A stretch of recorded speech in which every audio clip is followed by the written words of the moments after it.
Tadi saya baru aja habis nge-live dengan Coach Tom McEvilley yang membahas tentang manajemen keuangan untuk bisnis dan juga tentunya untuk investasi dong. Nah, ada banyak banget hal-hal menarik yang saya bisa summary buat Anda, dan nanti saya juga akan kasih market update juga ya. Besok pekan depan ini IHSG bakalan kemana ya hari ini. Jadi saya buat video ini tanggal 28 Juni 2020. Jadi buat yang nonton besoknya biar tahu ini seminggu dari kapan sih gitu. Oke.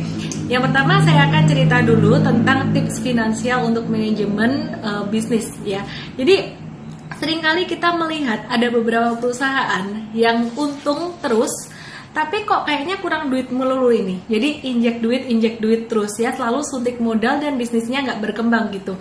Terus kemudian kalau kita perhatikan dia punya problem apa aja sih ya. Jadi beberapa problemnya adalah yang pertama, kelihatannya untung, kelihatannya dari tahun ke tahun untung, tapi ternyata piutangnya gede. Jadi banyak customer itu yang tidak membayar hutang ya. Jadi tidak membayar piutang. Mungkin di masa pandemi ini banyak sekali perusahaan-perusahaan yang mengalami hal serupa ya. Kenapa? Karena mereka mau jual produknya juga nggak bisa gitu. Jadi yang terjadi adalah problem yang berikutnya adalah terjadi dead stock atau barang mati.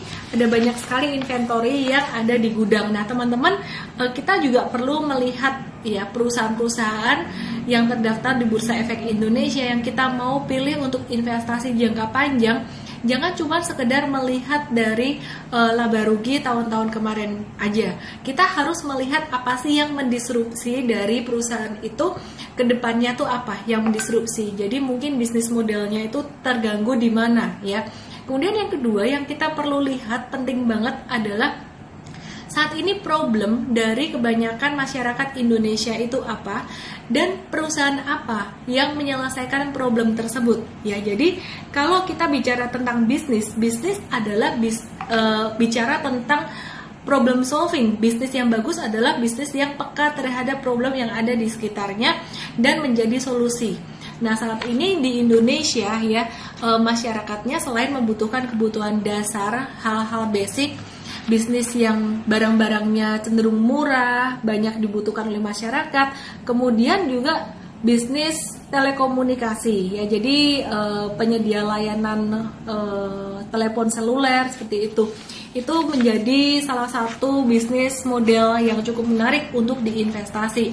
Oke teman-teman, ada hal ketiga yang perlu diperhatikan. Jadi yang pertama tadi tipsnya adalah jangan cuma lihat laporan laba rugi aja, tapi mesti lihat bisnis model ke depan itu terdisrupsi enggak ya. Jadi beberapa ciri-ciri terdisrupsinya mungkin piutangnya mulai gede gitu dari perusahaan tersebut, nggak dibayar-bayar sama customer atau agent-agentnya gitu. Kemudian yang kedua adalah kita mencari perusahaan yang memberikan solusi terhadap problem terbesar dari masyarakat Indonesia. Kebanyakan masyarakat Indonesia yang jumlahnya sangat banyak ini problemnya apa. Kemudian yang ketiga yang terpenting juga adalah bisnis itu adalah bicara tentang bagaimana dia make money, make profit, dan menjadikan profit itu sebagai cash ya. Jadi penjualan menjadi profit menjadi cash, aset jadi penjualan jadi profit jadi cash ya. Nah artinya apa teman-teman? Artinya kita juga jangan hanya melihat laporan laba rugi aja, tapi kita harus melihat cash flow ya. Jadi ada beberapa perusahaan, kalau bicara tentang aset ya, beberapa perusahaan yang mempunyai aset-aset besar, tapi aset-aset tersebut tidak liquid, dan ada beberapa perusahaan yang fokusnya membeli aset. Nah itu juga kurang bagus.